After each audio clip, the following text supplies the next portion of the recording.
जैसा कि मैंने पिछले वीडियो में दर्पण के ध्रुव, वक्रता, त्रिज्या, फोकस दूरी आदि का डिफिनेशन दिया। अब मैं दर्पण द्वारा प्रतिबिंब बनने का नियम बताने जा रहा हूं। देखो, दर्पण द्वारा प्रतिबिंब बनने के निम्न 3 नियम हैं। 3 नियम में से किन्हीं 2 नियमों का पालन करके हम प्रतिबिंब को बना सकते हैं। तो दर्पण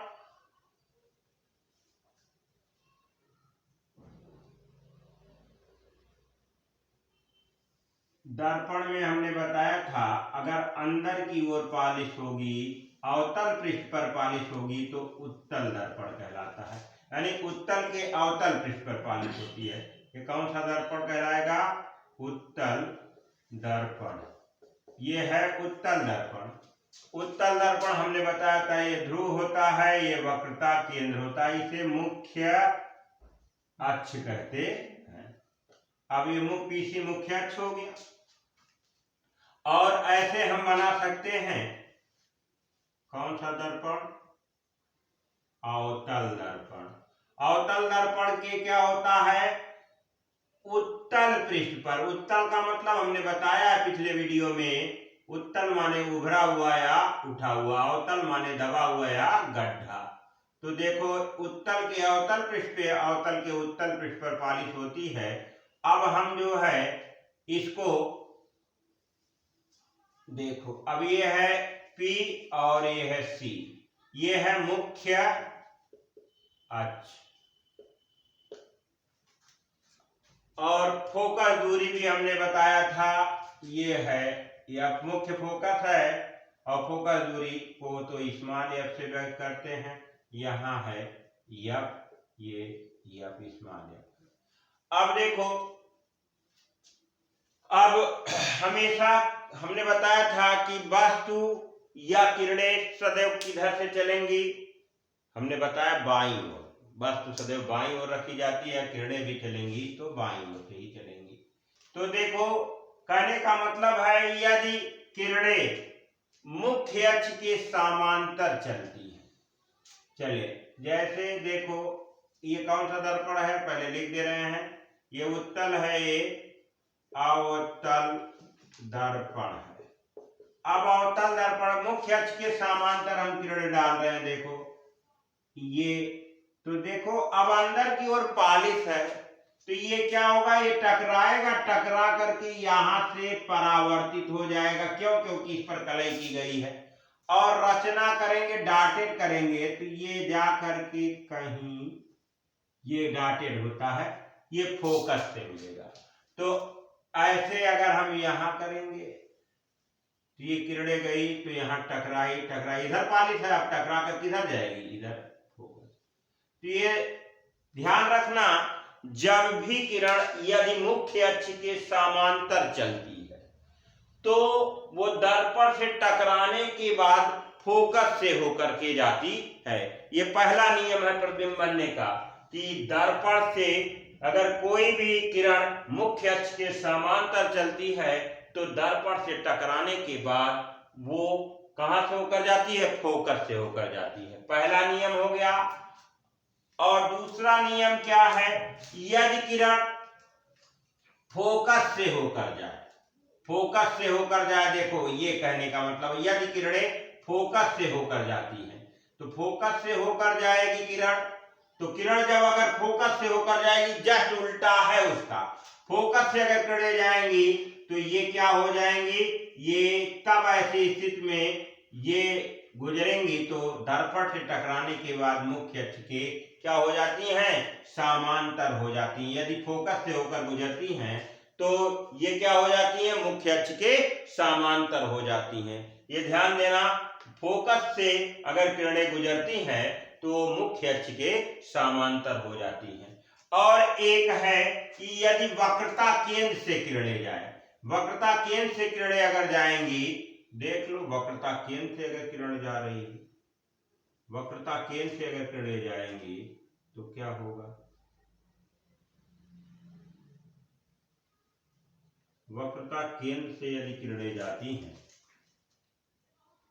तो ये हो गया फोकस, ये हो गया ध्रुव, ये हो गया वक्रता केंद्र। अब वक्रता केंद्र से किरणें अगर जाएंगी तो किरणें, यानी अगर वक्रता केंद्र से होकर जाती है तो वक्रता केंद्र से अगर किरणें जाती हैं तो जिस मार्ग से जाती हैं पुनः दर्पण से टकरा करके उसी मार्ग से वापस लौट जाती, यानी वक्रता केंद्र से किरण जाने वाली पुनः उसी मार्ग से वापस लौट जाती है।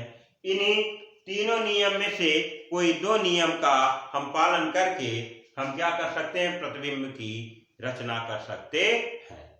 तो ये हमने बता दिया और लिख दे रहे हैं। पहला नियम क्या है वो लिख दे रहे हैं। पहला नियम है मुख्य अक्ष के समांतर चलने वाली किरणें दर्पण से परावर्तित होकर फोकस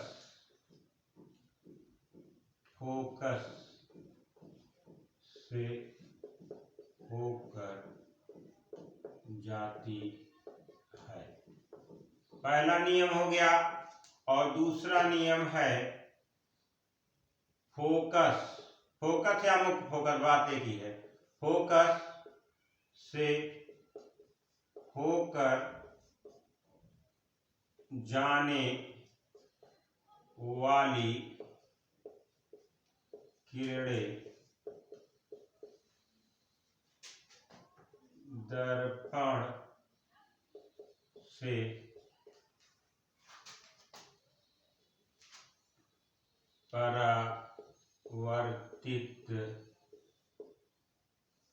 परावर्तित होकर मुख्य अक्ष के समांतर हो जाती है। बिल्कुल इसका उल्टा है। और तीसरा है वक्रता केंद्र से होकर जाने वाली किरणें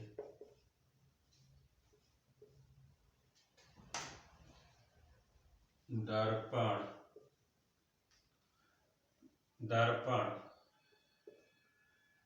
से परावर्तित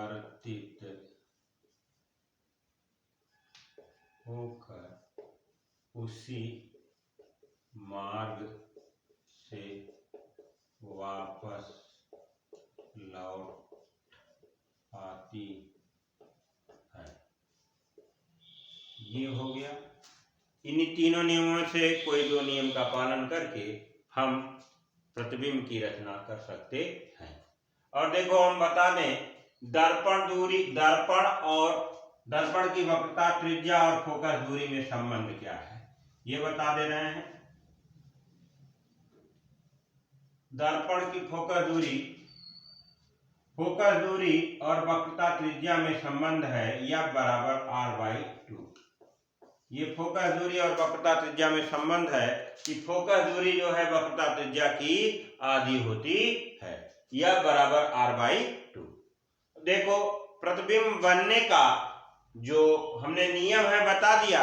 फिर प्रतिबिंब का बनना, जब हम दर्पण के बाद लेंस बनाएंगे तो लेंस में भी आएगा प्रतिबिंब का बनना, तो दोनों एक साथ हम बता देंगे। अब हम बताने जा रहे हैं लेंस के बारे में। लेंस क्या है समझो।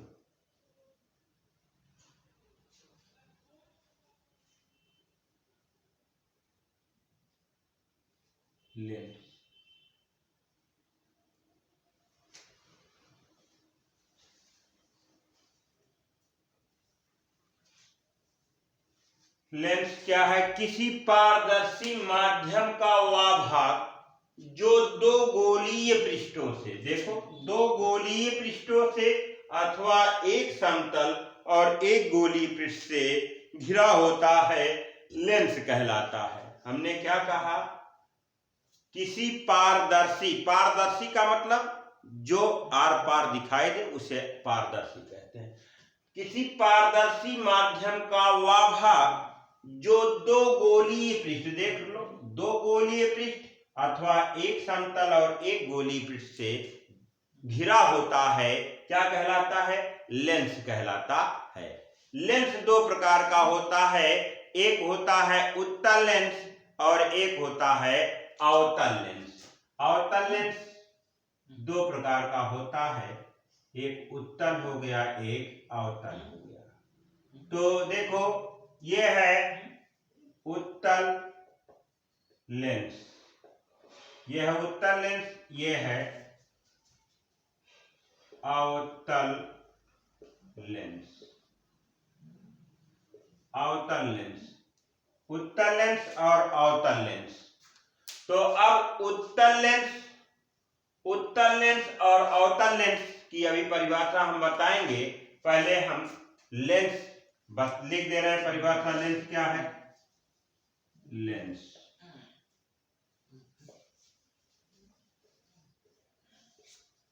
किसी पारदर्शी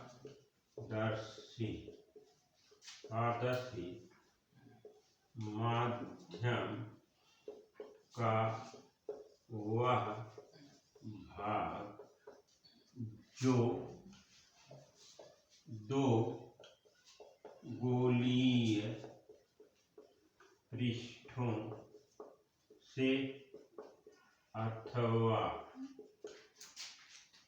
एक समतल तथा एक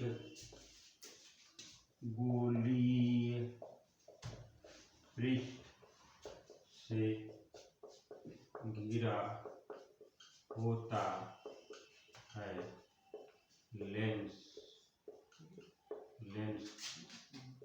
कहलाता है। देखो, लेंस दो प्रकार के होते हैं। लेंस लेंस के प्रकार, लेंस के प्रकार, टाइप ऑफ लेंस। लेंस के प्रकार क्या है? लेंस दो प्रकार के होते हैं, एक होता है उत्तल लेंस, एक होता है अवतल लेंस। उत्तल लेंस को अभिसारी लेंस भी कहते हैं और अवतल लेंस को अपसारी लेंस भी कहते हैं। उसको हम बताएंगे अभिसारी लेंस और अपसारी लेंस क्यों कहते हैं बाद में। पहले हम बता दें कि लेंस दो प्रकार का होता है, एक उत्तल लेंस, एक होता है अवतल लेंस। उत्तल लेंस किसे कहते हैं? अब हम उत्तल लेंस बता दे रहे हैं क्या है। उत्तल लेंस ये देखो है, क्लियर हो गया होगा। यह जो है ये ऐसा लेंस जो किनारों पर पतला तथा बीच में मोटा होता है, क्या कहलाता है? उत्तल लेंस। इसे क्या कहते हैं? अभिसारी लेंस भी कहते हैं। क्यों? क्योंकि यह प्रकाश की किरणों को एक बिंदु पर केंद्रित कर देता है। अभी वो चित्र द्वारा हम बताएंगे। और फिर आता है अवतल लेंस। अवतल लेंस क्या होता है? यह किनारों पर मोटा तथा बीच में पतला होता है। इसे क्या कहते हैं? अवतल लेंस या कहते हैं अभिसारी लेंस। देखो, अपसारी लेंस कहते हैं। अपसार का मतलब क्या होता है? फैला देना। अपसार माने होता ही है फैला देना, इसे अपसारी लेंस भी कहते हैं। तो उत्तल लेंस के बारे में बता दे रहे हैं। उत्तल लेंस, उत्तल लेंस जिसे इंग्लिश में कहते हैं CONVEX, कॉन्वेक्स।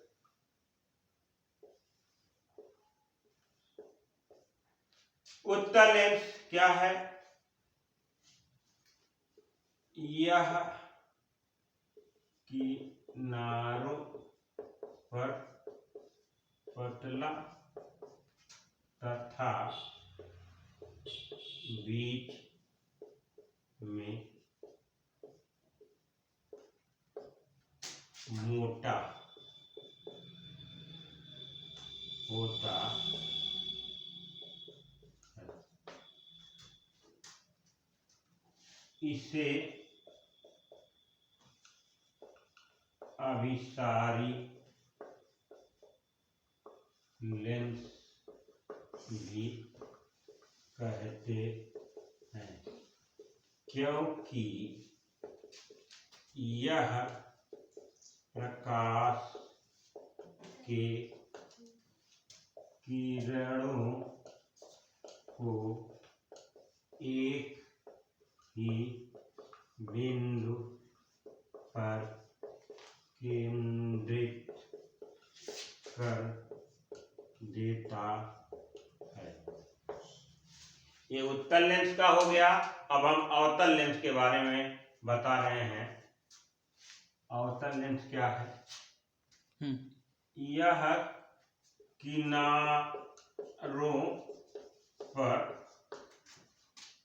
मोटा तथा बीच में पतला होता है। यह प्रकाश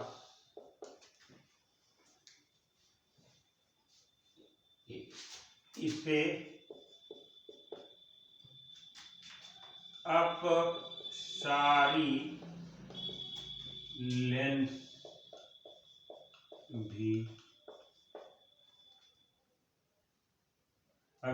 भी कहते हैं, क्योंकि यह प्रकाश की किरणों को